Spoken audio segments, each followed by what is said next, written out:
Hi there. My name is Candace and I'm 28 years old.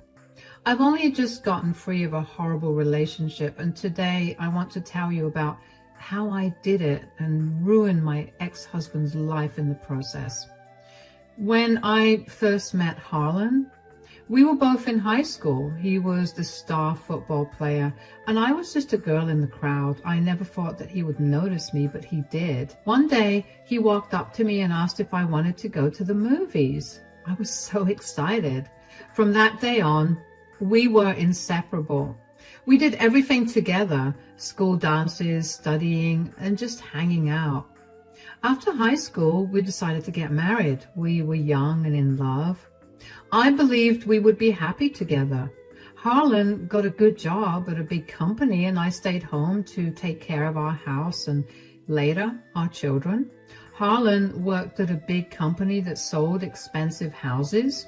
He was always very busy and stressed out. His job was to convince people to buy these houses, and he made a lot of money doing it. But the more successful he became, the more he changed. At first, everything was perfect. Harlan would come home from work and we would have dinner together and talk about our day. He always made me laugh, and I felt so lucky to have him. Harlan was proud of his job. He liked dressing up in nice suits and going to fancy meetings. He would come home and tell me about the big deals he was working on. But as time went on, his job started to take over his life. He worked long hours and came home late. Sometimes he didn't come home at all. Harlan's job made him very stressed and angry. He started to care more about money and success than about his family. He would get upset over little things and take his anger out on me. He called me a useless stay-at-home mom because I didn't make money like he did. He didn't see how much work it was to take care of our kids and the house. The pressure from his job made him cruel. He stopped being the funny, caring person I fell in love with. Instead, he became cold and mean. He always talked about how important his job was and how hard he worked. He made me feel small and unimportant because I wasn't working outside the home. He stopped talking to me and seemed annoyed when I tried to initiate a conversation with him.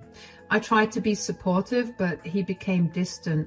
He started criticizing me for small things, like if the house wasn't spotless or if dinner wasn't ready on time. I brushed it off, thinking it was just because he was stressed from work. When our first child was born, I hoped it would bring us closer together, and for a while it did. Harlan was happy and proud to be a father, but soon he went back to spending more time at work. I was left to take care of our baby alone. I didn't mind at first because I loved being a mom, but I felt lonely and wished Harlan would be more involved. Over the years, we had another child. I continued to be a stay-at-home mom, taking care of the kids in the house. Harlan's attitude towards me grew colder. The more stressed he got, the worse he treated me. He stopped spending time with me and the kids. Even when he was home, he was on his phone or computer working. We rarely had family dinners or outings anymore. Harlan's temper became shorter and his words became crueler. He always made me feel like I wasn't doing enough. He acted like his job was the only thing that mattered. It hurt me, but I tried to ignore it, hoping things would get better. He blamed me for everything that went wrong in his life, even things that had nothing to do with me. One day he came home looking more stressed than ever. It was pretty late at night and the kids were fast asleep, but Harlan didn't care about that. As soon as he walked in through the door, he yelled at me to bring his dinner. I didn't get upset with him, only because I immediately knew that he had a terrible day at work. "Candace, where's my dinner? I'm starving." "Oh, hi, how was work? You seem even more stressed out than usual." "Did I ask you to talk to me right now? I just asked you to bring me my plate of food. God, why is it so hard for you to just listen to what I'm saying?" I was just heating up your meal. You looked stressed, and I just wanted to know if there was anything I could do to make you feel any better." "The only way for you to make me feel better right now is for you to get me my food. I don't understand why you always think you need to go above and beyond. when all you have to do is listen to me? I guess staying at home has lowered your intelligence enough for you to not understand most of what I'm saying. Why do you always have to be so mean? How did you infer that I was being stupid for wanting to be there for you?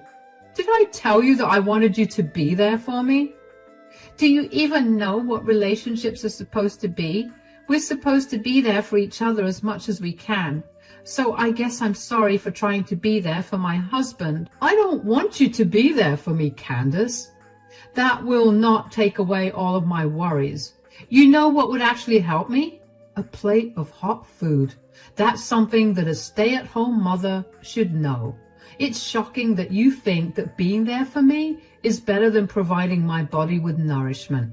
Now, I'm terrified for our kids. They shouldn't have to grow up with such an incompetent mother. Actually, you know what? I'm stupid for thinking that you could be a better person.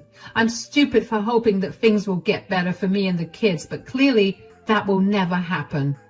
Are you seriously throwing a fit right now? What about my dinner? Well, since you're so much smarter than me, I'm sure you can figure out where your dinner is. Make sure you use your intelligence to wash the dishes and clean up later, too. A poor, dumb woman like me could never dream of doing something like that without her husband showing her the ropes. Honestly, I can't even put into words just how angry and frustrated I was with Harlan. Yeah, I knew that he was struggling a lot at work. But was there really a need for him to be so mean to me? Did he constantly have to take shots at my intelligence? And what was so wrong with me trying to help take off a little of his mental load? Lord knows I would have loved it if he helped me out that way. I stormed off to our bedroom, grabbed my pillows and toiletries, and made my way to the guest bedroom. I needed that time to cool off, and I did not want to see Harlan's face for the rest of the night. I didn't think anything would happen the next day, however. The next morning, things seemed different. Harlan was in a good mood, which was a rare sight. He smiled at me and even apologized to me by making me breakfast. I couldn't remember the last time he did something nice like that. My heart felt a little lighter. I know after everything that happened last night, it was beyond naive of me to hope that this meant he was starting to see how much I did for our family, or just in general, changing to be a better husband and father. But I couldn't help myself. Harlan had his grandmother babysit the kids so we could have the day to ourselves. While we were eating our breakfast, Harlan kept apologizing to me over and over again for what he'd said to me the previous night. I assured him that I had forgiven him and simply asked him to be a little more mindful of my feelings. In hindsight, I shouldn't even have had to say something like that, not only because that should have been the way he always treated me, but also because he was a monster who was incapable of thinking of anybody else but himself. After we were done with breakfast, he told me he had a surprise for me. To say I was surprised would be an understatement. That's when my hope that things would be all right only grew more. Harlan told me to pack an overnight bag. I was curious and excited. I couldn't help but wonder where we could be going. Maybe a romantic getaway? I packed quickly, imagining a cozy bed and breakfast or a hotel where we could relax and reconnect. Harlan drove us out of town, and I noticed we were heading towards his sister Nikki's place. The thing is, Nikki lives close to the outskirts of the city, and past the city there's absolutely nothing for miles. And for a second I thought that Harlan was taking me to his sister's place, so I asked him. He told me to wait and see. I was a bit disappointed because I thought the surprise was just for us, but I tried to stay positive. Maybe he had planned a family gathering or something special. Candace, Harlan, what a surprise. What are you guys doing here? Hi, Nikki. How you doing? Hey, same old, same old. What about you guys? Yeah, we're doing good too. We're doing a little too well. That is why I brought Candace to help you out. Huh? Help her out? What do you mean? Oh, yeah, Candace, you're staying here to take care of Nikki. She needs you. What do you mean? I don't understand. Do I need to remind you that Nikki is chronically sick? She needs someone to look after her. You're perfect for the job since you're just a useless stay-at-home mom anyway. You can't be serious. What was this morning about then? Why were you so nice to me all day? Couldn't you have just asked me instead of tricking me into coming here? Wait, what's going on, Harlan? You didn't tell me Candace was coming to stay. Nikki, you know you've been struggling with your illness. You need help, and Candace can do that for you. This is for the best. You didn't even ask me, Harlan. You just decided this on your own? What about our kids? What about our home? The kids will be fine. I'll hire a nanny. She'll take care of the kids and the home. Why didn't you hire help for Nikki if you're so keen on using your money to help take care of someone? This is a lot safer for Nikki than hiring some random stranger to take care of her. So putting our kids in the hands of a random stranger is okay? Harlan, you're beginning to sound insane. You can't just dump Candace here without warning. This isn't fair to either of us. I don't need much help. And I have someone helping out, so I really don't need Candace to be here. Neither of you knows what's best for yourselves. Why don't you just trust the one person with a working brain here, huh? You're such a jerk, Harlan. Candace, I'm so sorry. I had no idea he was planning this. I don't want to be a burden. It's not your fault, Nikki, and you're not a burden at all. I would love to take care of you. I actually have no problem with that. I just don't like the fact that Harlan tricked me into coming here just so he could dump me here and leave. You would never have said yes if I told you what I wanted you to do. This is happening whether you like it or not. Nikki needs you. No, I would have agreed. You just chose to not tell me so you could have the satisfaction of seeing me panicking. Harlan, you need to reconsider this. Candace has her own life and responsibilities, and you can't do anything on her behalf without her permission. I've made my decision. This is final. We'll see about that, Harlan. You can't control everything. Candace, you don't have to stay if you don't want to. Oh, I have her phone, and she doesn't know how to drive. Not that you have a car. She has no money to her name except for what little money I'll give you when I leave. Candace will be staying here. I have to go now. I'll be back to check on things later. Tears welled up in my eyes. This wasn't a surprise. It was a betrayal. Harlan didn't want to fix things between us. He wanted to get rid of me. He left me there with no way to get back home. I felt abandoned and heartbroken. The man I loved had thrown me away like I didn't matter. For the next 2 months, I stayed with Nikki. Oh, I need to give you a little background into what Nikki struggled with. Nikki has multiple sclerosis, or MS. MS is a disease that affects the brain and spinal cord. It makes it hard for her to move around and sometimes even to see or think clearly. She gets tired very easily and often needs help with everyday tasks. She had always been kind to me, but we were never very close. Nikki felt sorry for me. She knew how cruel Harlan could be, and she pitied me. Even though we weren't very close, she did her best to help. She even tried calling him many times to tell him to come back and get me, but he never picked up her calls. It was like he had abandoned both of us. Living with Nikki was tough. She needed a lot of care, and I was already feeling lost and alone. But I did my best to help her. In a way, taking care of Nikki gave me a sense of purpose and kept me from falling apart completely. She appreciated my help, and we started to bond over shared troubles. I have no idea how I managed to stay separated from my kids for so long, but I know that every waking second was torture for me without seeing or hearing from them. The only bigger shock to me was finding out who had been helping Nikki for so long. After about a week of staying with Nikki, a woman showed up at Nikki's place. She looked just like Harlan, but feminine. I immediately knew that it was Nikki's and Harlan's mother, Rebecca. I was way too shocked to speak. I let her into the house and she introduced herself to me. I barely managed to get words out of my mouth as I introduced myself.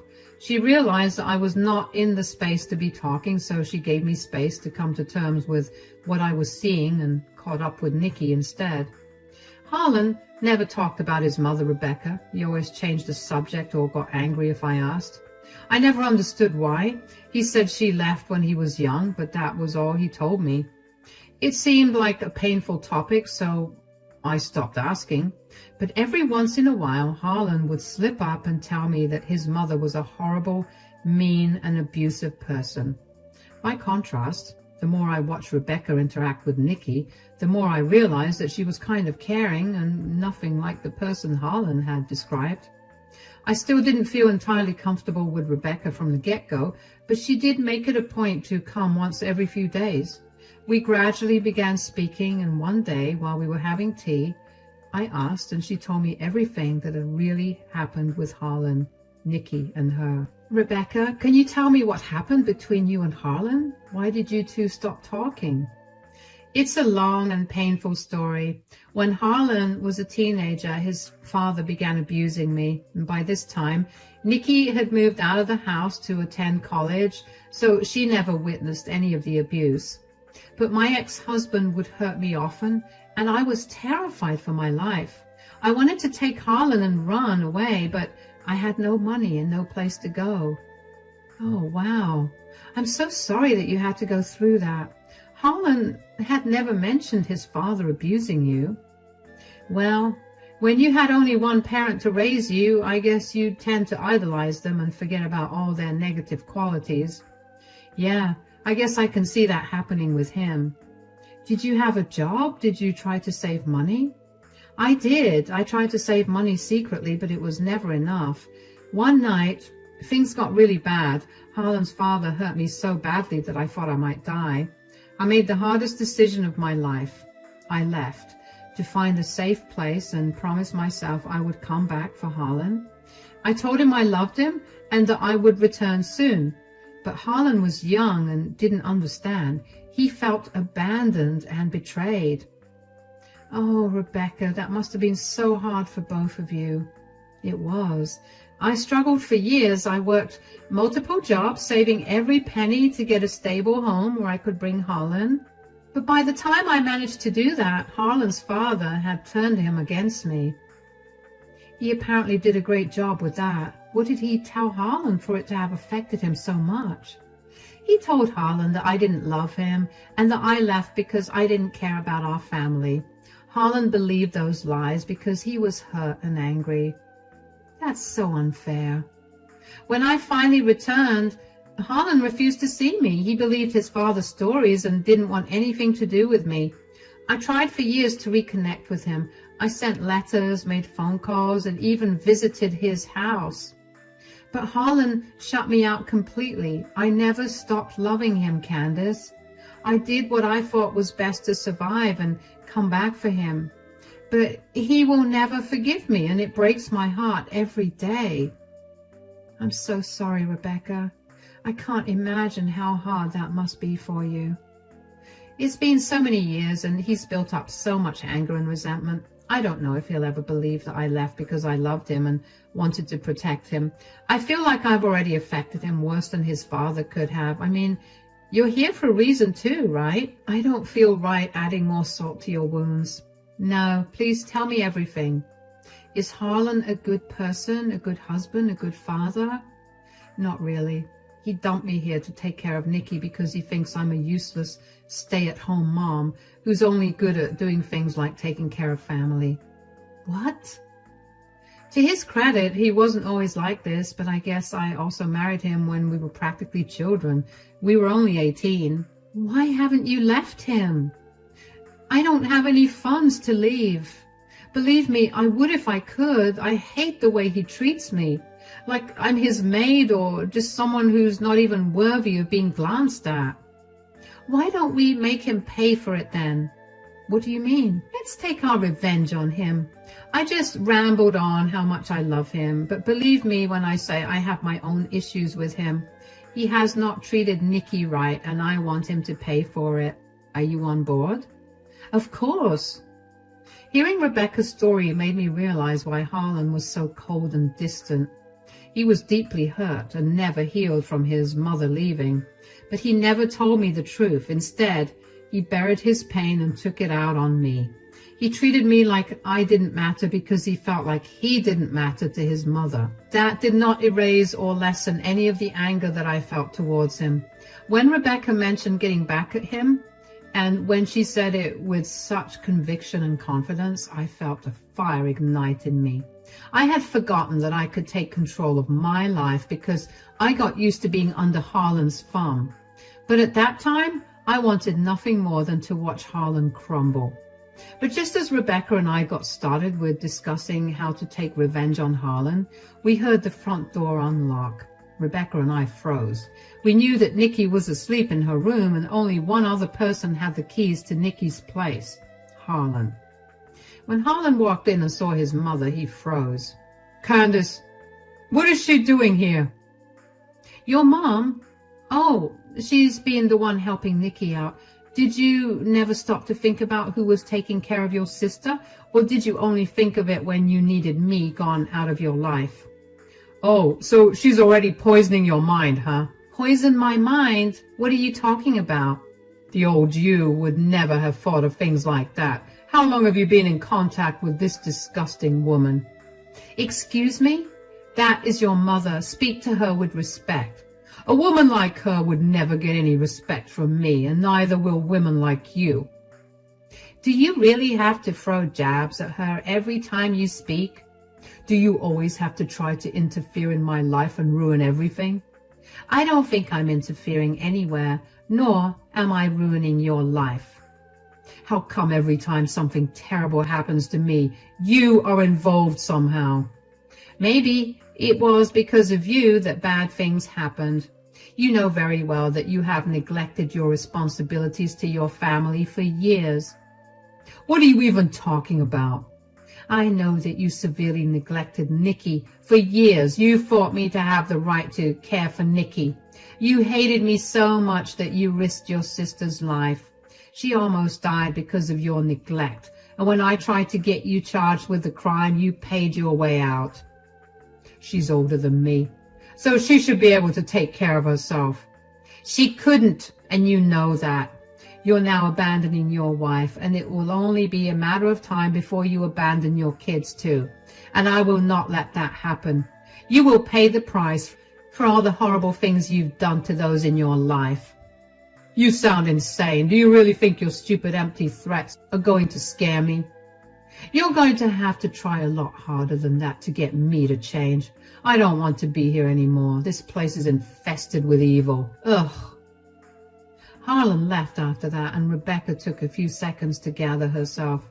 I was not shocked by Harlan's behavior and attitude, but Rebecca seemed appalled by it. She'd only interacted with him through a third party, so she had no idea what he was like in person. To see that he was every bit the horrible person in the first person as well as through a third party was jarring for Rebecca. But that only made her more determined to get revenge on Harlan. Rebecca and I spent the next few weeks meticulously planning our revenge. She was deeply committed to helping me get justice for the cruelty Harlan had inflicted upon me. Our first step was legal action. Rebecca supported me in gathering all the necessary evidence, documenting every instance of Harlan's neglect and cruelty, including the heart-wrenching day he abandoned me at Nikki's house. We started with my personal experiences. I wrote down everything that had happened, from the cruel things Harlan said to me to the times he came home late or didn't come home at all. I described how he left me at Nikki's house without any way to get home. We also found old text messages and emails where Harlan had been mean and hurtful. Each piece of evidence showed how he tried to control and belittle me. Rebecca also helped me find witnesses. Nikki, Harlan's sister, was willing to testify. She had seen how Harlan treated me and knew about the day he left me at her house. Rebecca herself wrote a detailed statement about what I had told her and about her own experiences with Harlan's father, showing a pattern of abuse in the family. All this evidence was crucial for our case. Rebecca had a lot of connections because she had worked in different jobs over the years. She knew people in the legal field, business, and even the media.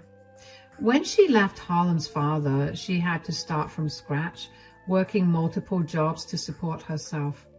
Along the way, she met many kind people who helped her. She kept in touch with them and built strong relationships. These connections were very helpful when we needed to take down Harlan's business. With Rebecca's connections, we found people who knew about Harlan's unethical business practices. Rebecca contacted an old friend who worked in the business world and asked for help. This friend connected us with a whistleblower, someone who knew what was really going on in Harlan's company, but was afraid to speak up. With our encouragement and assurance of legal protection, this person came forward with valuable information. Rebecca's friend also introduced us to a lawyer who specializes in corporate crimes. This lawyer helped us prepare the whistleblower reports. We detailed how Harlan's company was involved in illegal activities like tax evasion and fraud. We submitted these reports to the authorities, who then started a financial investigation. The investigation took some time, but eventually they found enough evidence to charge Harlan's company with multiple crimes. They froze his assets and imposed heavy fines. Harlan's business was crippled and he couldn't recover from the financial loss. Harlan's company was crippled under the weight of legal scrutiny, pushing him towards bankruptcy. There was no escape for him. His financial empire crumbled around him, leaving him destitute and powerless. The final blow came through public exposure. I decided to share my story with everyone in Harlan's and my family through social media. I wrote a detailed account of my ordeal, describing the emotional and psychological abuse I had endured and how Harlan had heartlessly abandoned me. It didn't take long for various family members to respond and reach out to me. The response was overwhelming. Friends and family were horrified by Harlan's actions and rallied behind me with immense support. Harlan's reputation was irreparably damaged. Nobody wanted to talk to him, and many even called him to chew him out for treating the kids and me horribly. The humiliation that Harlan faced had been way too much for him to even show face. He quietly removed himself from all of our lives, and as far as I know, he's still keeping a low profile. He's barely scraping by each month, and that makes me irrevocably happy. With Harlan out of the picture, I finally started to rebuild my life. I moved back home with Jack and Lily. We found peace and happiness together, free from the constant stress and fear that Harlan had caused. Rebecca continued to be a big part of our lives, offering support and love. She became the grandmother my kids never had. I found joy in the little things again. I started a small business from home, something I had always dreamed of. It was hard work, but it was fulfilling. I also joined a support group for women who had gone through similar experiences, and it helped me heal. Jack and Lily thrived in the new environment. They were happier, more relaxed without the tension that Harlan used to bring into our home. We spent more time together, going to the park, playing games, and just enjoying each other's company. I finally felt free and strong. I was no longer just a useless stay-at-home mom, as Harlan had called me. I was a mother, a businesswoman, and a survivor. I had taken control of my life and found happiness again.